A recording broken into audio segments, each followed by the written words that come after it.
A lot of you have been asking me about the installation of this LED display in my mask.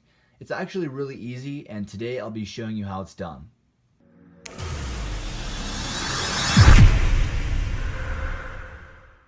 This project will require the Chemion glasses. Now this is probably the best option on the market right now because everything's self-contained and you don't really even need to buy the battery compartments if you want to install this into a paintball mask or some sort of other costume. The other thing is that it's Bluetooth compatible with the app, and so you need a smartphone or Android. It also works with Apple, and you go ahead and download the app, Chemion, and you can see that there's a little link button up here. So we're going to go ahead and make sure that this thing works before we disassemble it. And you can see that it's displaying this specific 4-digit code, D17E. So we're going to go ahead and you can see that it's already found it. We're going to go ahead and link that. And now the phone is paired with the glasses. That's a really cool feature because it allows you to keep your glasses safe from anyone else who wants to tamper with it.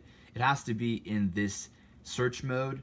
So I guess if someone was waiting around, they could connect to it, but it's not going to allow anyone to connect unless it's in this mode when you first turn it on.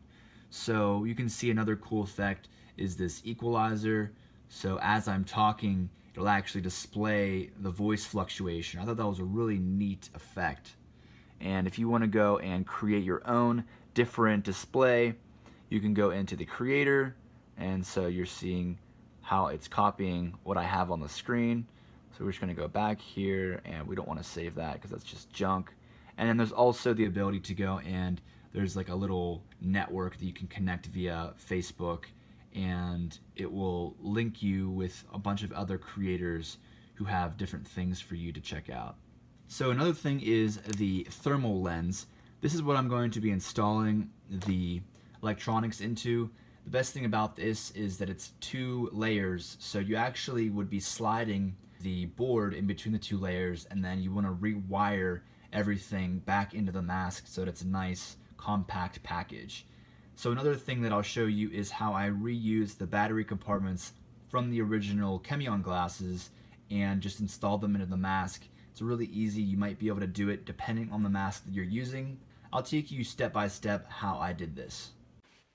I think this display is really awesome. It definitely adds a unique character and vibe to the mask, and I plan on improving it. At the same time, my friend is actually working on his own helmet by adding all sorts of badass upgrades. He's even planning on laminating it with Kevlar to make it bulletproof. So go check out the Superhero Armory and subscribe so you can stay up to date with all his latest creations. I'm Captain Intrigue. In this episode, I'll be building a superhero helmet with night vision, super hearing, and voice changing capabilities.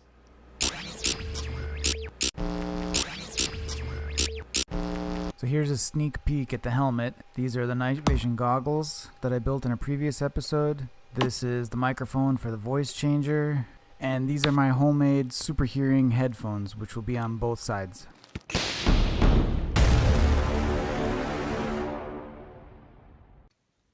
So now I'll show you step by step how to remove the electronics portion from the glasses. It's really not difficult. You just have to make sure you're patient and you don't want to accidentally strip the screws because then you're kind of literally screwed at that point. There is one right here. Kind of goes in at an angle.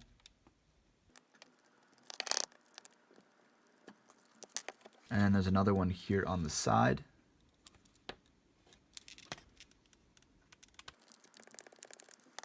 Now you might want to hold on to these if you decide you want to reassemble this, but for me, I'm not too worried about it.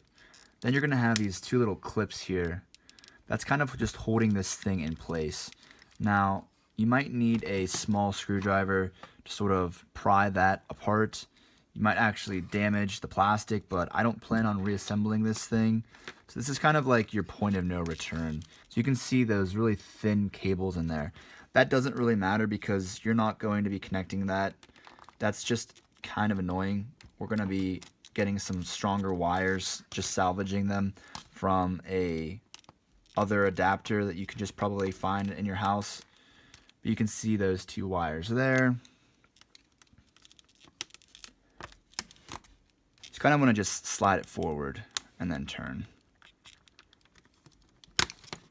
All right. That is probably the most annoying part. I don't know why they did it like that. So now you can see how the battery compartment is actually already built into the glasses. This is actually really neat. And you just kind of push this backward, and there you go.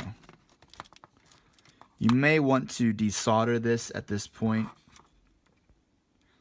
So you can see how the positive and negative terminals are labeled, and even if it wasn't, you know that red is positive, black is negative. I'm going to go ahead and use our soldering iron just to detach those. So just go ahead and heat that up until it sort of liquefies, and on the other side as well.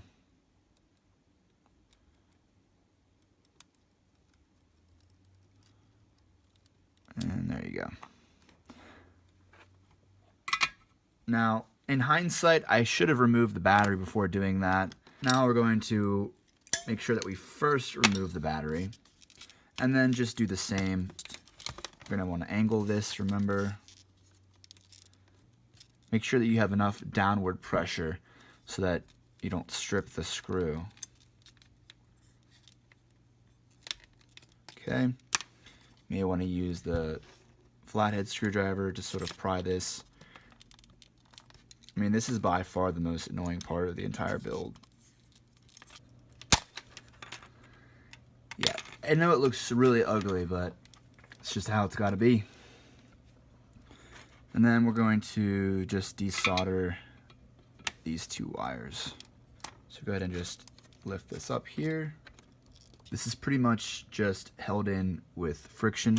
First would stick this little hook in there and then press this down. So in order to open this, you just pull up while you're sort of pulling this way. So this side up while you push, and then you have the wire compartment with a battery just right there. And then we're going to go ahead and just desolder this.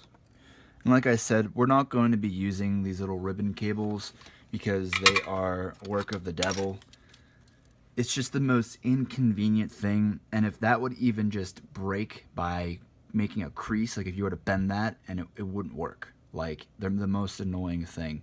The next part is working with removal of the actual display. So this is where you probably get nervous, but I promise you it's not that big of a deal. So there is a screw here. One right on the nose plate here, which may or may not actually be necessary to remove. I don't know, because it's just this little piece of like rubber here. And then there's another two right here.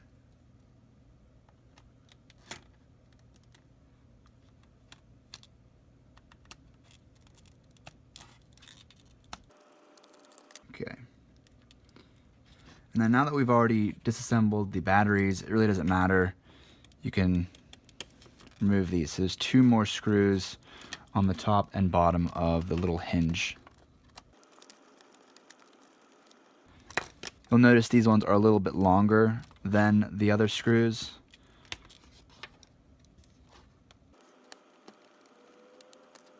And then that just kind of gets removed. Yeah, just be careful with these screws. You don't want to strip anything. Although these ones aren't as important because it just holds the hinge together. Alright, so let's clear this out.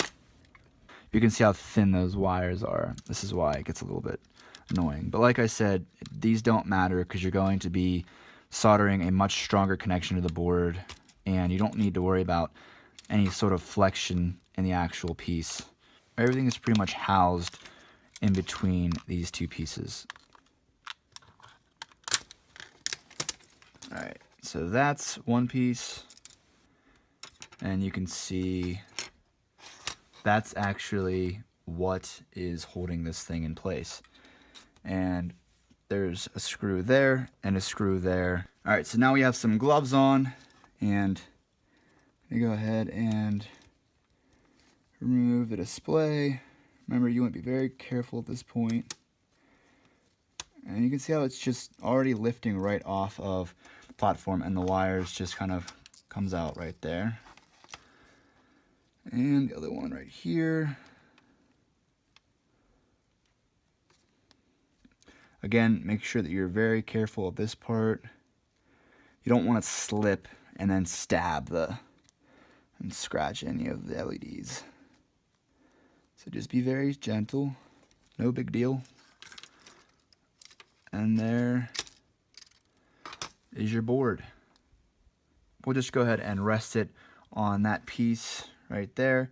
Now, if you want to check out and see if it still works, we can go ahead and solder the electronics back on. So make sure that you remove the battery first.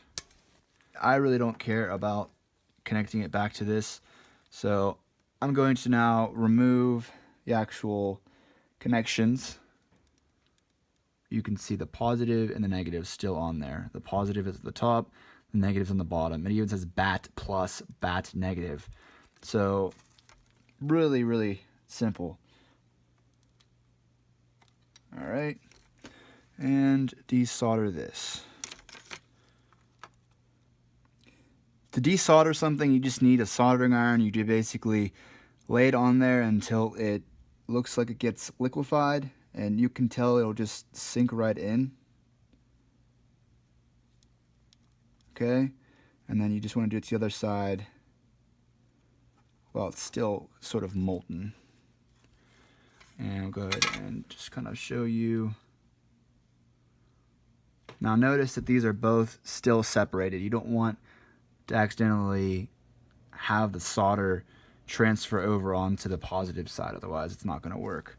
So now that we have the board removed and we still have our two battery connections, we're going to go and resolder this to the board. You're going to have to decide how long you want the extensions to be, and you may even want to create your own extensions with a little bit of a thicker wire, or create a better soldering joint here.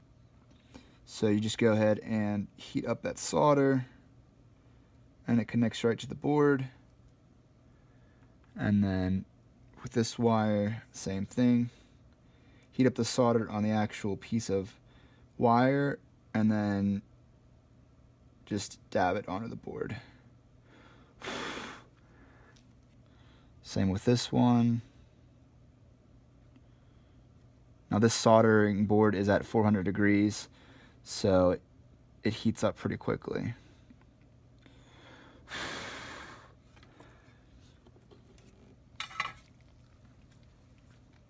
All right, so I guess this is the moment of truth to see if actually it still works. All right. And it does still work. Let's see if we still have a good connection via Bluetooth. And we'll go ahead and, yep, found it, link. And then we'll go into the equalizer just as a test. You can see that it's still working. So here is the thermal lens, this piece of plastic. Now this is the layer that allows you to be protected from your lenses fogging up. There's an air layer in between. Use a hair dryer just to very lightly heat up the foam layer, and you can actually peel back the adhesive so that you can access the inner portion where you're going to lay the actual board. You can see the wires. This is actually the old battery cap. If you heat this up with a hair dryer, it will allow you to sort of stretch it almost like saran wrap over top of this, and then you just use an X-Acto knife to cut the excess, and that looks pretty nice, I'd say. And then it fits just right back on this portion here, and I used some Velcro pieces just to attach that. So that's kind of hidden there, and it works out pretty nice. Right there inside of the mask, it's connecting, and it goes back to the two terminals on the actual board. I'd say that's about 8 inches of extra wire. Maybe you want to go 9 just in case you need a little bit of excess, but it's going from the face portion over, up. You can see this little kind of lip, or I don't even know what you want to call it, and it just kind of sat there. So if there was any extra tension, it had a little bit of give on the actual wires, so you don't tear any of the wires out. And then that goes to this portion right on the front. Same with the other side. You can see it goes from those two terminals. You have your positive and negative, and then it goes through this little hole right here, and then back over and around and to this other side with the battery connection. The last thing that was a little bit of a challenge was trying to connect the actual on-off switch. So you're gonna have to make something like this. So you're gonna need one of these small momentary switches, and then I attached the positive and negative. I also added some heat shrink, and then I heated it up with a lighter, and then I crimped it using a pair of pliers. This is some 18 gauge wire. This has actually been salvaged from an old wall adapter, so I'm sure you have lots of these hanging around your house. If you don't use them, or maybe you have them just like stored somewhere, you can just cut that wire. This actually works just as well. Or you can buy the 18 gauge wire, use that for the majority, and also some heat shrink tubing just to make sure that everything was uniform. And you can never go wrong with heat shrink tubing. You can always remove it. It's just whenever you don't have it and you already did the solder connection, it's like your only other option is electrical tape. The two pieces together and then combining it with another large piece. To connect this, it's a little bit difficult to show you in the actual mask, so I'm going to show you on the one that we just took apart. You can see that on both sides of the actual terminal that there is a little piece here. Now, all that is just a connection on both sides. When you press down this button, you get voltage that turns on the circuit.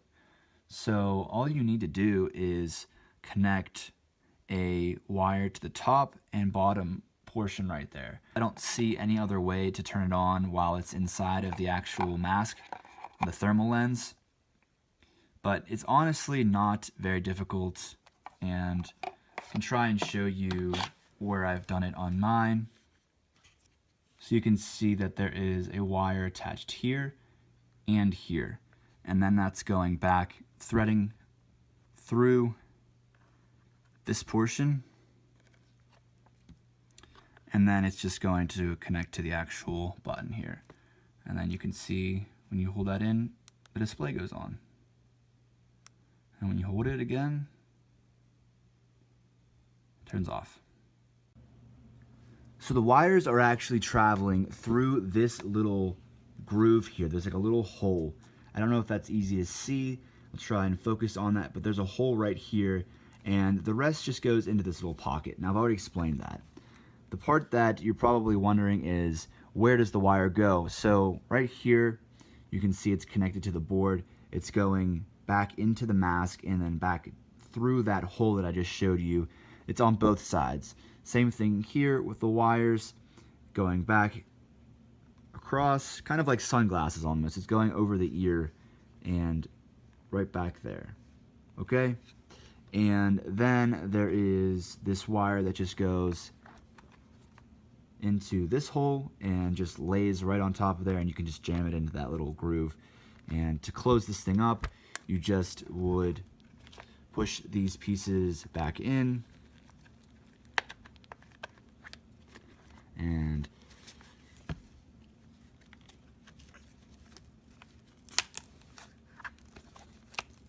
this thing's pretty durable, and that's it. Boom. Beautiful. So I was gonna go like full throttle wrench and add like all the weird punky spikes and have this thing, but it just ended up looking like crap. I mean, that's not the right size. Then I tried making like a stencil and adding like this type of thing to it. it just did not work. There's not enough adhesion. And then plus, whenever you add the spikes to this sort of foam with the sticky adhesive back, it pulls away and creates like a little crater there, and it just would not actually stick after a decent amount of time. So I'm like, okay, I'm not gonna make this tutorial for someone to try it out if it's not going to be a solid project in the end. So unfortunately, I didn't really get the full wrench look, but that was never the intent to begin with. I just wanted a cool mask, and a lot of people were thinking that this was wrench. And I think that this is a really good tutorial if you want to create a wrench mask. I don't think anyone's gonna stop once they don't find the right YouTube tutorial if they're really interested in creating this cosplay character or adding this effect to their favorite mask. So I think that for what it's worth, this tutorial is helpful, or it should be. And if you have any questions, you should always just reach out, ask me via Instagram or Facebook or email, whatever. It's really not a big deal, and I like that you are engaging and that you're interested in what I'm teaching you. So that's definitely a motivator. Also, when people subscribe and like, that's also a huge motivation to continue making videos. So thank you so much for watching. I hope this was helpful and you're able to apply this to whichever project you like. As always, take it easy. We'll be right